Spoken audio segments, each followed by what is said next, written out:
এখন মেয়েরাই খেয়ে রিভিউ দিবে কেমন হয়েছে। মাদিখানা আগে না, বিসমিল্লাহ খেয়ে তারপর বলো কেমন হয়েছে। শাড়ি কেন এখন আমি নিজে মজা মজা পাওয়া শাড়ি কেন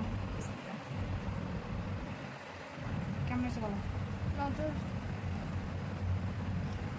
আমি খাওয়াই দিতেছি কারণ ওরা কোচিংয়ে যাবে, দেরি হয়ে যাচ্ছে।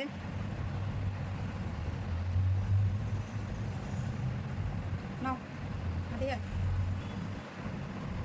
ওদের ভালো একটা তরকারি হলে আর তেমন কিছু লাগে না, একটা দিয়ে সুন্দর খেয়ে নেয়। এজন্য আমার এত ঝামেলা হয় না খাওয়া দাওয়া নিয়ে।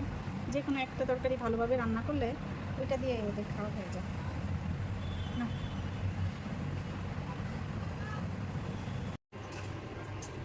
ঢেঁড়সগুলো একদম কচি, এই যে কচি কচি ঢেঁড়স দিয়ে আজকে একটা মজার রেসিপি তৈরি করব।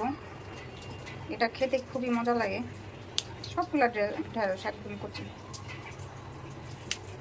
মাশাআল্লাহ,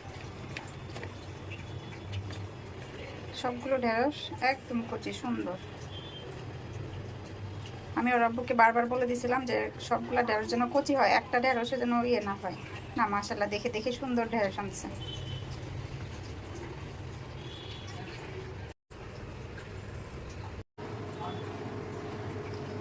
এখানে সরিষার তেল দিয়ে দিলাম, পেঁয়াজ কুচি,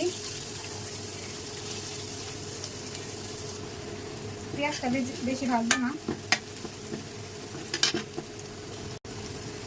সামান্য একটু আদা রসুন বাটা, সামান্য হলুদ গুঁড়ো,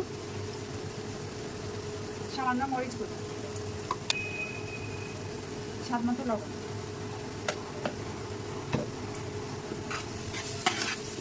আজকে আমাদের বাসায় গ্যাস নাই, আজকে ইন্ডাকশনে রান্না করতেছি।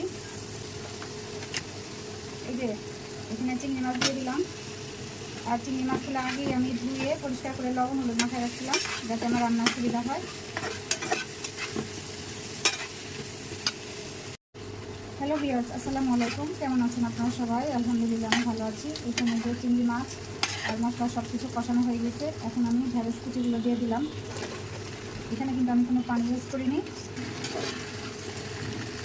এখানে আর পানি দিব না, এটা তেলের উপরে সুন্দরভাবে ভাজা ভাজা করবো।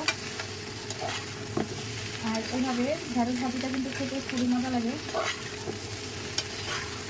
আর এটা গ্যাস রান্না করলে বেশি ভালো হতো, ইন্ডাকশনের চলে না তাপ হয়,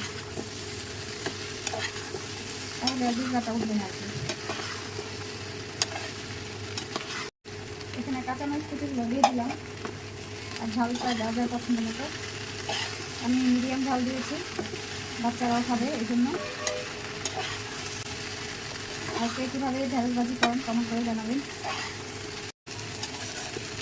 ঢেঁড়স ভাজি রান্না কমপ্লিট। চিংড়ি মাছ দিয়ে দেখতে দেখা যায় কাঁচা কাঁচা, কিন্তু না, এটা একদম সিদ্ধ হয়ে গেছে সুন্দর। এইভাবেই খেতে খুব মজা।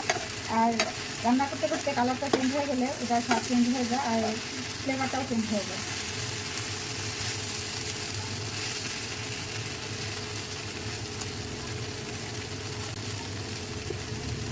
কেমন হয়েছে দেখতে কমেন্ট করে জানাবেন। এটা কিন্তু খেতে খুবই মজা।